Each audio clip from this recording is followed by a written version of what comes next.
Guys welcome back to any video. तो आज की वीडियो की हमारी बीपीसीसी 112 के इकाई 5 यूनिट 5 कार्य अभिप्रेरण के लिए।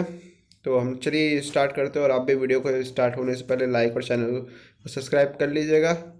कार्य का अर्थ विभिन्न विषयों क्षेत्रों को लेखन और शोधकर्ता ने कार्य के विभिन्न प्रकार से परिभाषित किया। सामाजिक और व्यवहार विज्ञान में कार्य की विभिन्न अवधारणाओं को सम्मिलित करते हुए बुद्ध बुद्ध बुद्ध द बुद्ध ध नहीं है, बुद्ध नहीं है, बुद्ध है, बुद्ध भावे द्वारा एक व्यापक परिभाषा प्रस्तुत की गई। उन्होंने कार्य को एक उद्देश्यपूर्ण मानवीय गतिविधियों के रूप में परिभाषित किया जिसमें शारीरिक और मानसिक परिश्रम शामिल है, जो केवल आनंद के लिए नहीं किया जाता बल्कि उसका आर्थिक मूल्य भी है। इस परिभाषा प्रथम भाग सभी मानवीय प्रयासों के व्यापक दायरे से कार्य को अलग करता है। दूसरा भाग केवल आनंद के लिए नहीं किया जाता, काम को अवकाश से अलग करता है, लेकिन काम को आनंददायक बनाने की अनुमति देता है और इस तरह यह स्वीकारता है कि कभी कभी काम और अवकाश के बीच एक अस्पष्ट सीमा हो सकती है। अंतिम भाग जिसका आर्थिक मूल्य है, दूसरों के लिए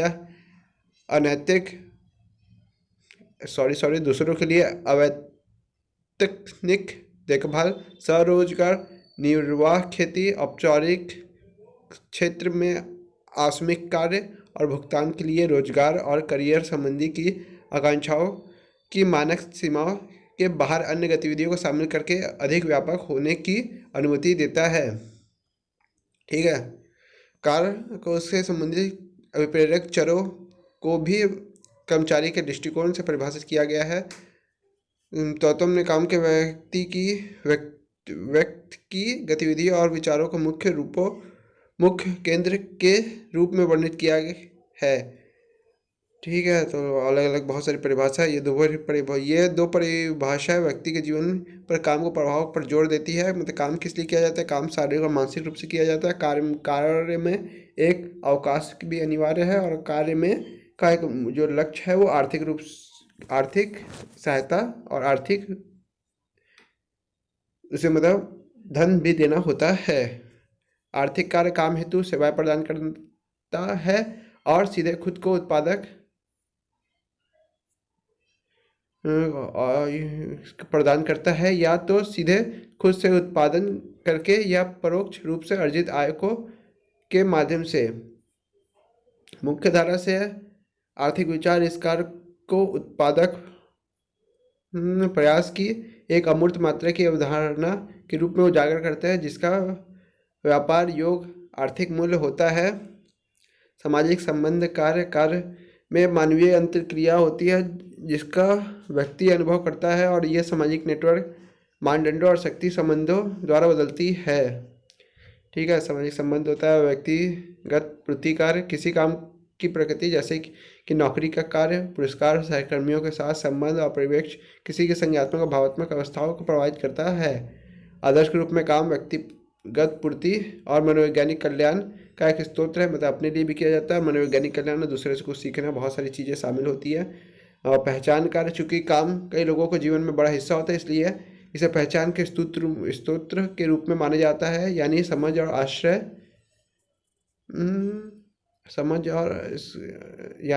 आश्रय अर्थ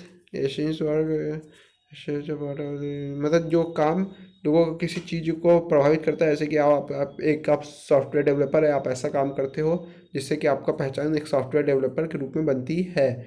और साइकोलॉजिस्ट हो या साइकेट्रिस्ट हो या अलग अलग चीज़ें होती है जो कार्य के हिसाब से उसकी पहचान बनती है। कार्य अभिप्रेरण की प्रकृति, अभिप्रेरण का अध्ययन इस बात से संबंधित है कि लोग निश्चित विशेष तरीके से क्यों व्यवहार करते हैं ना। मूल अंतर्निहित प्रश्न यह है कि लोग जो करते हैं वह क्यों करता है। अभिप्रेरण के अध्ययन में एक महत्वपूर्ण समस्या व्यवहार के उद्देश्य के कारण को जानना है। अंग्रेजी अभिप्रेरण को मोटिवेशन कहते हैं, जो लैटिन शब्द मोवर से निकला है जिसका अर्थ है चलना। शाब्दिक अर्थ के अनुसार अभिप्रेरण चलने के लिए उत्तेजित करने की प्रक्रिया है, लेकिन यह शब्द आमतौर पर एक व्यवहार को उत्तेजना पर लागू होता है। तथापि अभिप्रेरण का अध्ययन केवल व्यवहार को जागृत प्रारंभ करने की प्रक्रिया तक ही सीमित नहीं, बल्कि उनमें उन परिस्थितियों का विश्लेषण भी शामिल है जो इन गतिविधियों व्यवहारों को बनाए रखने और बनाए रखते हैं और जो इनके पैटर्न को नियंत्रित करते हैं। इस तरह करते हैं। यह इस बात से भी संबंधित है कि लोग किसी एक कार्यवाही की उत्तेजना काम करने के तरीका को दूसरे पर क्यों वरीयता देते हैं और वे एक चुनी हुई कार्रवाई को क्यों अक्सर लंबी अवधि तक कठिनाइयों और समस्याओं का सामना करते हुए भी जारी रखते हैं, क्योंकि वो उस चीज़ों के प्रति मोटिवेट होता है। कार्य विप्रेरण को परिभाषित करना। अभिप्रेरण की अवधारणा को समझने के लिए इसकी जटिलता को उजागर करने और प्रयास में कई परिभाषाएं प्रस्तुत की गई है। ठीक है। एटकिंसन ने विप्रेरण को निर्देश, जोश और कार्रवाई की दृढ़ता पर समकालीन तत्काल प्रभाव के रूप में परिभाषित किया, जबकि व्रूम ने इसके स्वैच्छिक गतिविधि को वैकल्पिक रूपों के बीच व्यक्तियों द्वारा किसी विकल्प को चुनने की प्रक्रिया के रूप में परिभाषित करते हैं। ठीक है, ठीक है, ठीक है। हमारी अभिप्रेरणा की चर्चा इन बिंदुओं से संबंधित है। व्यवहार की सक्रियता कैसी है, व्यवहार की दिशा कैसी है, व्यवहार की दृढ़ता कैसी है, व्यवहार की तीव्रता कैसी है। मतलब व्यवहार की सक्रिय आप कितने हो, उसकी दिशा किस तरफ है, मतलब सही दिशा में है कि गलत दिशा में। व्यवहार की दृढ़ता कैसी है, आप उस जो व्यवहार जो करो वो दृढ़ है, ऐसे नहीं थोड़ी देर बाद आप उससे उब जाओ और फिर उससे छोड़ दो। ठीक है। फिर उसकी तीव्रता कैसी, मतलब जिस गति कितनी तेजी से आप उस कार्य को कर रहे हो और उस कार्य में आपको कितना अधिक एक लक्ष्य के लिए कितना आप समर्पित हो उस कार्य के लिए। ठीक है, ठीक है, ठीक है। आगे बढ़ता है, आगे बढ़ता है। कार्य विप्रेरण की विशेषता। अभिप्रेरण की परिभाषाओं की समीक्षा से कार्य विप्रेरण की कई विशेषताओं की पहचान की जा सकती है। अभिप्रेरण एक व्यक्तिगत मनोवैज्ञानिक प्रक्रिया जो कार्यस्थल पर किसी व्यक्ति को विशिष्टता को प्रदर्शित करने का अवसर प्रदान करती है। इसे व्यक्ति के नियंत्रण में माना जाता है। व्यवहार जो विप्रेरण से प्रभावित होते हैं, जैसे कि किसी काम के लिए किया गया प्रयास बिना सोचे समझे नहीं उद्देश्यपूर्ण होते हैं। संगठनात्मक लक्ष्यों के प्रति व्यक्ति के व्यवहार की दिशा कार्य विप्रेरण से निर्धारित होती है। यह अक्सर लक्ष्य पूरा होने तक बाधाओं का सम्मिलित प्रयास से सामना करने को दर्शाता है। यह व्यक्तियों को काम से प्रदर्शन और गुणवत्ता और मात्रा दोनों को बढ़ाने के लिए अधिक से अधिक संज्ञानात्मक प्रयास करने के लिए प्रेरित करता है। यह प्रदर्शन से भिन्न होता है। विप्रेरण की तरह यह कार्य अन्य कारक जैसे क्षमता और कार्य कठिनाई प्रदर्शन को प्रभावित करता है। यह बहुआयामी होता है। लोगों में कई अलग अभिप्रेरक एक साथ काम करते हैं, कई सारे मोटिवेशन होते हैं। अभी पैसा हो सकता है, फिर उस काम के लिए प्रोत्साहन हो सकता है, मतलब जो उसका इंसेंटिव हो सकता है, प्रोग्रेस हो सकता है, और उसको जल्दी घर जाना हो, उस कारण मोटिवेट, बहुत सारी चीज़ें एक ही समय पर काम करती है। कभी कभी ये अभिप्रेरण एक दूसरे के साथ संघर्ष कर सकते हैं कि अभी ये चीज़ है, अभी वो चीज़ है, नहीं अभी वो चीज़ है, ये चीज़ें होती है, प्राथमिकता अलग अलग होती है। अभिप्रेरण सीधे तौर पर व्यक्ति की उत्पादकता से संबंधित है। अभिप्रेरण की प्रक्रिया। ठीक है। एक प्रक्रिया के रूप में अभिप्रेरण को प्रारंभ किसी शरीर या मनोवैज्ञानिक कमी से या किसी अवस्था शुरू होने वाले उस व्यवहार से होती है जिसका उद्देश्य कोई लक्ष्य को प्रोत्साहन प्राप्त करना होता है। इस प्रकार अभिप्रेरण तीन परस्पर क्रिया करने वाले अन्योन्याश्रित इंटरडिपेंडेंट तत्व होते हैं। आवश्यकताएं, नीड्स, आपकी कुछ नीड्स होती है जिसलिए आप मोटिवेशन हो जाते हैं। वो पैसा हो सकता है, खाना हो सकता है, रहना हो सकता है, कपड़ा हो सकता है, बहुत सारी आवश्यकताएं होती है। आवश्यकताएं शारीरिक और मनोवैज्ञानिक संतुलन के कारण पैदा होती है, जो अलग अलग तरीके की होती है उस चीज़ों को। ठीक है। प्रनोद ड्राइव आवश्यकताओं को कम करता है। यह कार्योन्मुख होता है और किसी निश्चित लक्ष्य को प्राप्त करने या किसी निश्चित कार्य को पूरा करने की दिशा में ऊर्जावान बल ताकत प्रदान करते हैं। बस ये काम खत्म करना है, फिर उस काम में लगना है, या वो काम स्टार्ट करना है, वो काम पर ध्यान लगाना है, वो काम पूरे मन से करना है, तो इस काम को जल्दी से जल्दी खत्म करना है। प्रोत्साहन वह है जो किसी आवश्यकता या प्रनोद को तीव्रता को कम कर सकता है। इस प्रकार प्रोत्साहन मिलने पर शारीरिक और मनोवैज्ञानिक संतुलन पुनर्स्थापित हो जाता है कि ये काम अच्छा कर रहे हो, ये वो है तो आप उस काम में अच्छे से मन लगा के वो काम को और जल्दी जल्दी करना स्टार्ट करते हो और जल्द से जल्द उसे ख़त्म करके अपने नेक्स्ट कार्य की ओर बढ़ते हो, या उसके लाभ की तरफ जाते हो, या उसे इसका आर्थिक पुरस्कार लेते हो, जो भी आप समझो। कार्य पर अभिप्रेरकों का वर्गीकरण। विभिन्न अभिप्रेरकों और आवश्यकताओं को इस प्रकार से वर्गीकृत किया जा सकता है। उदाहरण स्वरूप प्राथमिक एवं माध्यमिक अभिप्रेरण में बांटना, या फिर बाह्य एवं आंतरिक अभिप्रेरण। तो प्राथमिक एवं माध्यमिक अभिप्रेरण, प्राथमिक अभिप्रेरण जन्मजात, जिसको सीखा नहीं जाता, जो शारीरिक आवश्यकताएं होती है, भूख प्यास नींद यौन क्रिया कष्ट से बचना और शरीर तापमान को बनाए रखना शामिल होती है। ठीक है। माध्यमिक अभिप्रेरण सीखे गए सामाजिक अभिप्रेरक होते हैं जो व्यक्ति की अन्य लोगों के साथ बातचीत परिणाम स्वरूप उत्पन्न होते हैं। अरे वो ऐसे करता है, वो ऐसे करता है, वो घड़ी वैसे पहनता है ना, उसके परिपक्व होने पर विकसित होता है। इस श्रेणी में शामिल संबंधता, दूसरों के साथ जुड़ने रहना, बात करना, नित्य मूर्त परिणाम की इच्छा, जिससे व्यक्तियों को लगे कि वह आगे बढ़ रहा है, स्थिति उपलब्धि शक्ति सुरक्षा दोष रचनात्मक, है ना, इच्छा, ये सब होती है। वाय एवं मानसिक अभिप्रेरण, वाय अभिप्रेरण एवं आंतरिक अभिप्रेरण। वाय अभिप्रेरण मूर्त पुरस्कार जैसे वेतन, ठीक है, वेतन अनुषंगी लाभ, ठीक है, पदोन्नति, सेवा का अनुबंधन, कार्यस्थल का वातावरण, कोई अचीवमेंट, कोई अवार्ड, वातावरण का काम और शर्तों से संबंधित होती है। जो बाह्य होती है, बाहरी होती है, कुछ मिलना, गाड़ी मिलना, घर मिलना, ये मिलना, वो मिलना, पैसा मिलना, इंसेंटिव मिलना, प्रॉफिट मिलना, पोस्ट मिलना अच्छी, ये सब चीज़ें होती है जो इस चीज़ों को करती है। आंतरिक अभिप्रेरण मनोवैज्ञानिक पुरस्कार जैसे अपनी क्षमताओं का उपयोग करके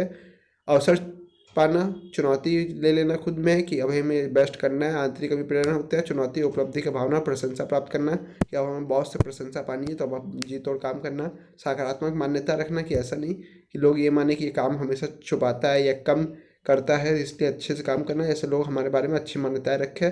अच्छे से देखभाल एवं संवेदनशील व्यवहार किए जाने से संबंधित होती है। ठीक है। अभिप्रेरण के सिद्धांत होता है कई प्रतिस्पर्धी सिद्धांत है जो अभिप्रेरण की प्रकृति को समझाने का प्रयास करता है। ये सिद्धांत अभिप्रेरण 3 अलग अलग पहलुओं पर केंद्रित है: व्यक्ति की प्रवृत्ति, संज्ञात्मक प्रक्रिया और व्यक्ति की कार्रवाई से उत्पन्न होने वाले परिणामों पर। ठीक है। विषय वस्तु सिद्धांत, ये सिद्धांत लोगों की आवश्यकताओं और उसकी प्रबलता की पहचान करने और इन आवश्यकताओं को पूरा करने के लिए प्रयासरत लक्ष्यों से संबंधित है। प्रक्रिया सिद्धांत, ये सिद्धांत इस बात से संबंधित है कि अभिप्रेरण से संबंधित व्यवहार को कैसे शुरू किया जाए, निर्देशित किया जाता है और बनाए रखा जाता है, और यह गतिशील चर के बीच संबंधों की पहचान करने का प्रयास करता है। ठीक है। फिर आ गया हमारा पुनर्बलन सिद्धांत। यह सिद्धांत यह समझाने का प्रयास करता है कि किस प्रकार के परिणाम विभिन्न लोगों को काम करने के लिए प्रेरित करते हैं। यह इस बात पर ध्यान केंद्रित करता है कि पर्यावरण हमें अपने व्यवहार को कैसे बदलना सिखाता है ताकि हम सकारात्मक परिणामों को बढ़ा सकें और प्रतिकूल परिणामों को कम कर सकें।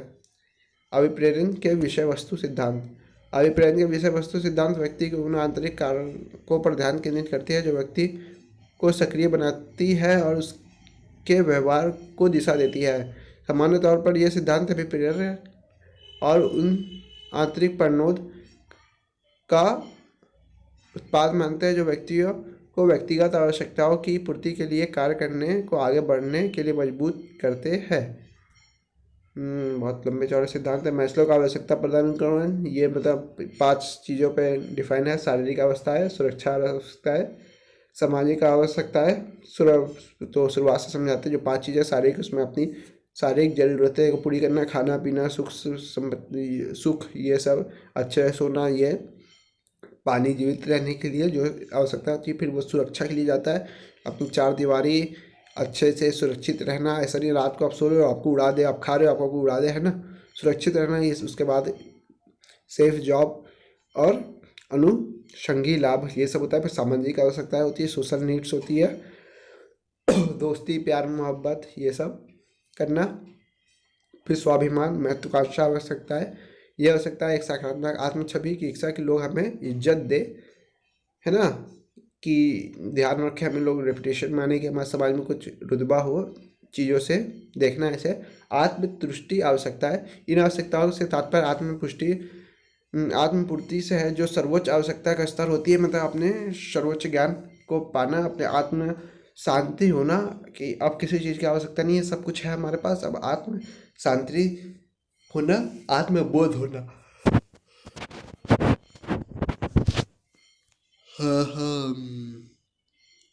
एल्डरफेल का ERG सिद्धांत। तो ERG सिद्धांत मैस्लो की आवश्यकता प्रदान सिद्धांत का विस्तार है, जिसमें जिसको इस तरीके से बांटा गया। अस्तित्व की आवश्यकता है पहले करना, जिसमें खाना, पानी, घर, आश्रय, शारीरिक सुरक्षा ये सब शामिल है। फिर संबंधता की आवश्यकता, रिलेशनशिप, जिसमें भावात्मक सहयोग, सम्मान, मान्यता और अपनापन शामिल है। फिर कार्य स्थल पर सहकर्मियों और उपदेशकों के साथ अंतर्व्यक्ति संबंध द्वारा कार्य स्थल के बाहर परिवार और मित्रों की आवश्यकता को पूरा किया जाना। विकास की आवश्यकता, अपनी क्षमताओं को चुनौतियाँ लेना, स्वायत्तता, नौकरी नौकरी और रचनात्मक शामिल हो। ठीक है। हर्जबर्ग अभिप्रेरण आरोग्य सिद्धांत इंजीनियरों और लेखाकारों के साथ शोध के आधार पर फ्रेडरिक हेजलबर्ग ने अभिप्रेरक आरोग्य सिद्धांत विकसित किया। उन्होंने अपने प्रयोग से उन समय के बारे में सोचने के लिए कहा जब उन्हें अपनी नौकरी काम के बारे में विशेष रूप से अच्छा या बुरा महसूस किया। उन्होंने उनके द्वारा बताई गई अच्छी और बुरी भावनाओं और सारणीबद्ध करते हुए हजरबर्ग ने यह निष्कर्ष निकाला कि आवश्यकता दो प्रकार की होती है। आरोग्य आवश्यकता है जो नौकरी में असंतोष पैदा करती है, और अभिप्रेरक आवश्यकता है जो नौकरी में संतुष्टि पैदा करती है। आरोग्य तत्व और अभिप्रेरक तत्व को एक साथ मिलाकर हजरबर्ग ने अभिप्रेरक को दो कारक सिद्धांतों के रूप में माना। स्वयं नौकरी और अतिरिक्त नौकरी से संबंधित तत्वों को आरोग्य तत्व, निम्न आवश्यकताएं कहते हैं। इनमें काम के परिवेश की विशेषता शामिल होती है, जैसे कंपनी की नीतियां, परिवेश, पारंपरिक संबंध, काम करने की परिस्थितियां और वेतन एवं लाभ। कर्मचारी आरोग्य तत्व की अनुपस्थिति, कमी और असंतुष्ट होते हैं।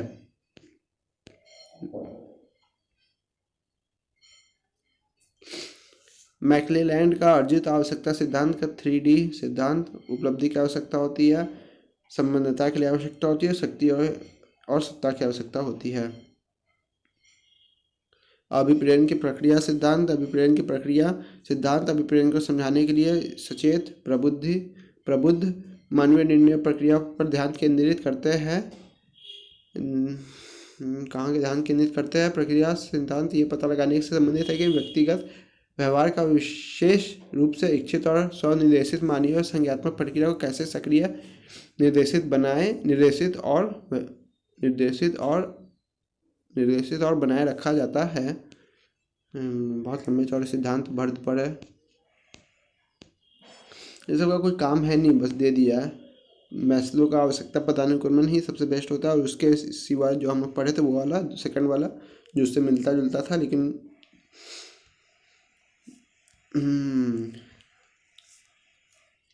इक्विटी सिद्धांत, समानता सिद्धांत, इक्विटी सिद्धांत, समानता सिद्धांत। एडम्स बताता है कि व्यक्ति अपने प्रयासों को पुरस्कार की अन्य प्रासंगिक लोगों के साथ तुलना करके सामाजिक तुलना में संलग्न होते हैं कि सामने वाला कैसा है, उस हिसाब से हम अपने आप को बिल्ड करते हैं। उसके पास पैसा है तो हमको भी चाहिए, हम उसके पास वैसी चीज़ें हमको भी चाहिए, उसके पास कार है हमको भी चाहिए, उसके पास घर है हमको भी चाहिए।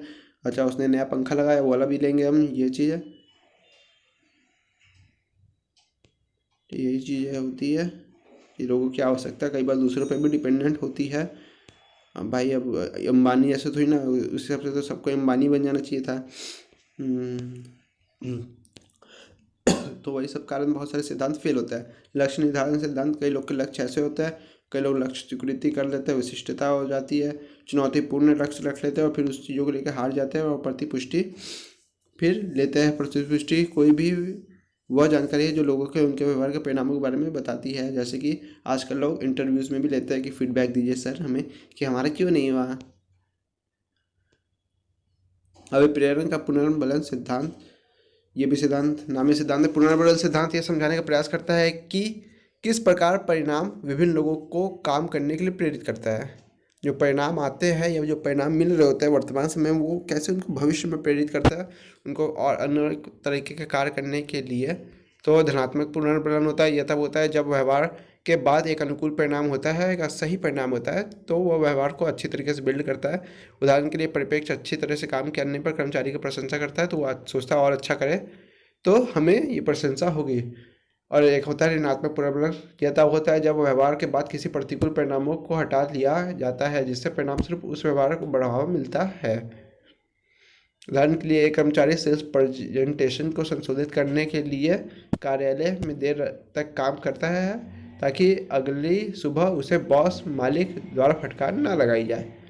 ठीक है। दंड भी होता है जिसमें पनिशमेंट हमें ना मिले, इसलिए अच्छे से हम काम करते हैं और मोटिवेट रहता है। विलोपन होता है, यह तब होता है जब पुनर्बलन न मिलने पर के कारण वंचित व्यवहार कम हो जाता है। उदाहरण के लिए शोध से पता चलता है कि जब प्रबंधन कर्मचारी उनसे अच्छे प्रदर्शन के लिए प्रशंसा करना बंद कर देते हैं तो उनमें तो उस मतलब जब कोई प्रशंसा नहीं की जाती, हाँ तुम ठीक बस आए, अच्छा बनाए, ठीक है चलेगा, तो वो और अच्छे से काम करता है कि हमें ये चीज़ें मिले कि हमने अच्छा काम किया, इसलिए हम और अच्छी से प्रेजेंटेशन बिल्ड करते हैं।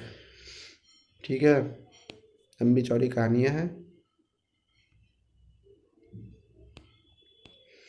पुनर्बल सिद्धांत का प्रति निहितार्थ कुछ इम्पोर्टेंट नहीं रहता उतना। ये चीज़ें एक बार अगर आपने पढ़ ली तो ऑटोमेटिक क्या होता है वो निहितार्थ समझ जाओगे कैसे होता है। अभिप्रेरण का भारतीय परिप्रेक्ष्य।